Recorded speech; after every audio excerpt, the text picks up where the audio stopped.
नमस्कार। मैं डॉक्टर चंद्रप्रकाश घारू। हम डिस्कस करने जा रहे हैं ग्लूकोज़ के बारे में। ग्लूकोज़ के ओपन चेन स्ट्रक्चर के बारे में हमने देखा कि 6 कार्बन की सीधी श्रृंखला है। इसके अंदर एक एल्डिहाइड ग्रुप प्रेजेंट है, 4 सेकेंडरी अल्कोहलिक ग्रुप और एक प्राइमरी अल्कोहलिक ग्रुप प्रेजेंट है। इसके अंदर 5 हाइड्रोक्सिल ग्रुप प्रेजेंट है। उसको हमने देखा था कि ग्लूकोज़ की रिएक्शन जब एसिटिक एनहाइड्राइड के साथ करवाई जाती है तो ग्लूकोज पेंटाएसिटेट का निर्माण होता है।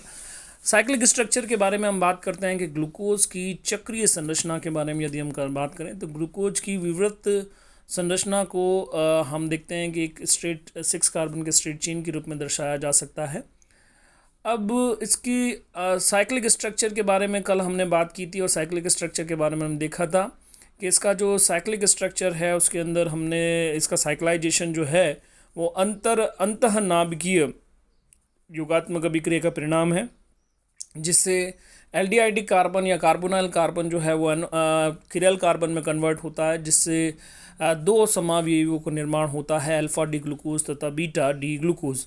आज हम डिस्कस करेंगे ग्लूकोज की हावर्त संरचना। ग्लूकोज की हावर्त संरचना के बारे में यदि हम बात करें तो यहाँ पे देखते हैं कि यहाँ ग्लूकोज की जो साइक्लिक रिंग है दैट इज 6 मेंबर्ड रिंग, जिसमें 5 कार्बन है और एक ऑक्सीजन प्रेजेंट है। ये संरचना जो है वो पायरेनोज से रिजेंबल करती है, पायरेन से रिजेंबल करती है। इस कारण से ये स्ट्रक्चर जो है 6 मेंबर्ड साइक्लिक रिंग जिसके अंदर 4 कार्बन और एक ऑक्सीजन है, उसको हम पायरेनोज संरचना कहते हैं। और ग्लूकोज को अल्फा डी पायरेनोज या बीटा डी पायरेनोज स्ट्रक्चर के फॉर्म में हम एक्सप्लेन कर सकते हैं। तो हावर्त संरचना लिखने के लिए सर्वप्रथम ग्लूकोज की पायरेनोज संरचना रखी जाती है, यानी कि 5 कार्बन और एक ऑक्सीजन की श्रृंखला बनाई जाती है।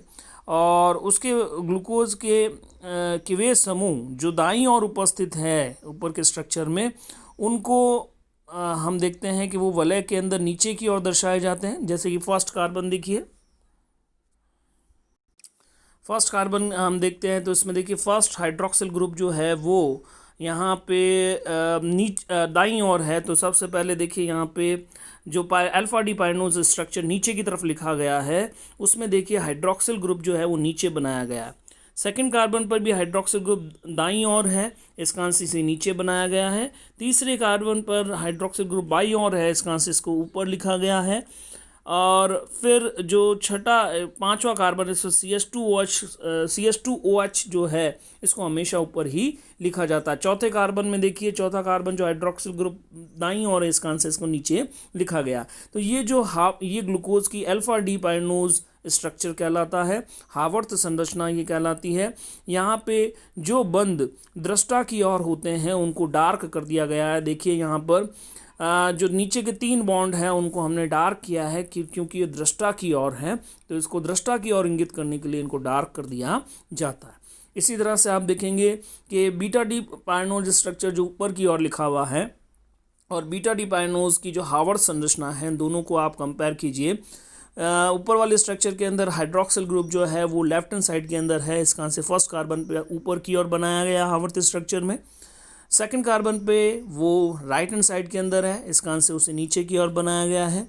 थर्ड कार्बन पे ये दाईं ओर है, थर्ड कार्बन पे देखिए कि ये बाईं ओर है, इस कारण से इसे ऊपर बनाया है। चौथे कार्बन के अंदर दाईं ओर होने के कारण इसे हावर्त संरचना में नीचे की ओर बनाया है।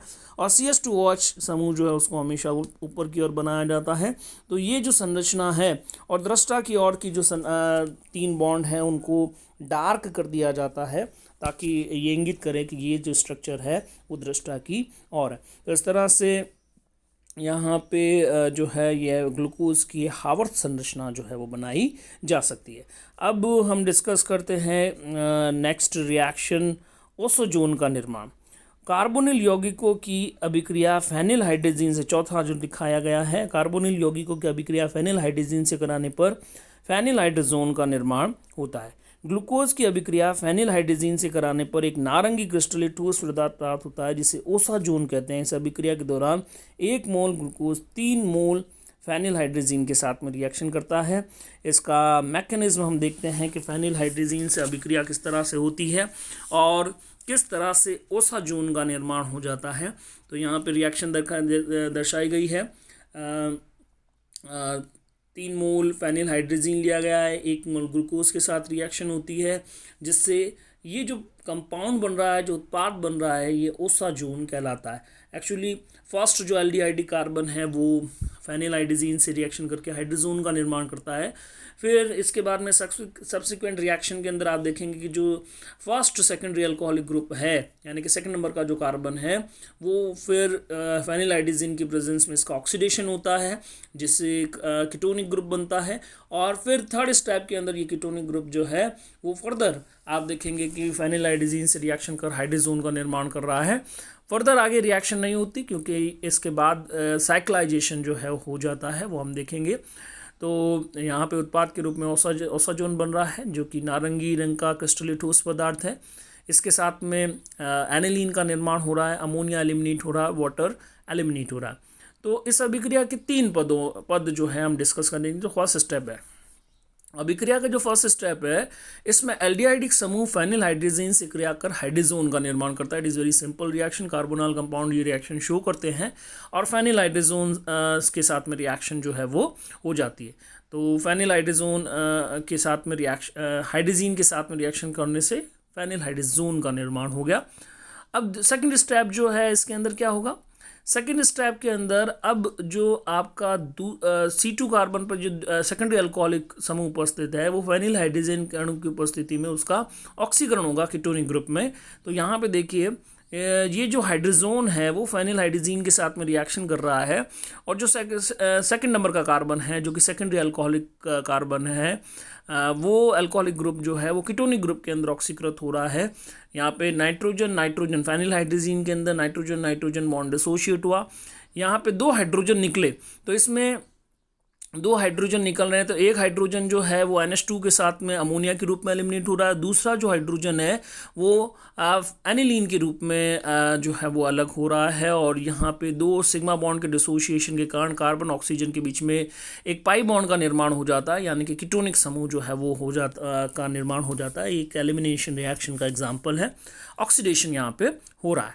अब थर्ड स्टेप के अंदर जो कीटोनिक ग्रुप बन चुका है वो अब तीसरे फेनिल हाइड्रोजीन मॉलिक्यूल के साथ में रिएक्शन करता है और सेकंड हाइड्रोजोन का निर्माण यहाँ पे बन जाता है, जिसे ग्लूकोजाजोन या ओसाजोन के नाम से जाना जाता है। तो ओसाजोन निर्माण की ये जो विधि है वो हमने डिस्कस की। अब नेक्स्ट रिएक्शन हमने जो देखा था, हमने देखा था कि 3 मोल ही हाइड्रोजीन की रिएक्शन करते हैं। इसका कारण यह है कि ग्लूकोजाजोन निर्माण के बाद में अन्य द्वितीयक अल्कोहलिक समूह का ऑक्सीकरण नहीं होता, क्योंकि ग्लूकोजाजोन में हाइड्रोजन बंध निर्माण के कारण चक्रीय संरचना या किलेट वलय का निर्माण हो जाता है। इस किलेटीकरण के कारण ओसाजोन में ग्लूकोजाजोन में स्थायित्व आ जाता है और फर्दर आगे रिएक्शन नहीं हो पाती। तो ये साइक्लिक रिंग जो है वो यहाँ पे दर्शाई गई है कि किस तरह से हाइड्रोजन बॉन्ड के थ्रू एक साइक्लिक रिंग का फॉर्मेशन। ये R जो है वो सब्सिक्वेंट ग्लूकोज रिंग जो है उसको ग्लूकोज की जो सब्सिक्वेंट चेन है उसको वो ये डिनोट कर रहा है R ग्रुप। और बाकी जो है जैसे कि यहाँ पे R को मैंने दर्शाया है, R = 3 सेकेंडरी अल्कोहलिक ग्रुप और 1 प्राइमरी अल्कोहलिक ग्रुप जो है वो प्रेजेंट है।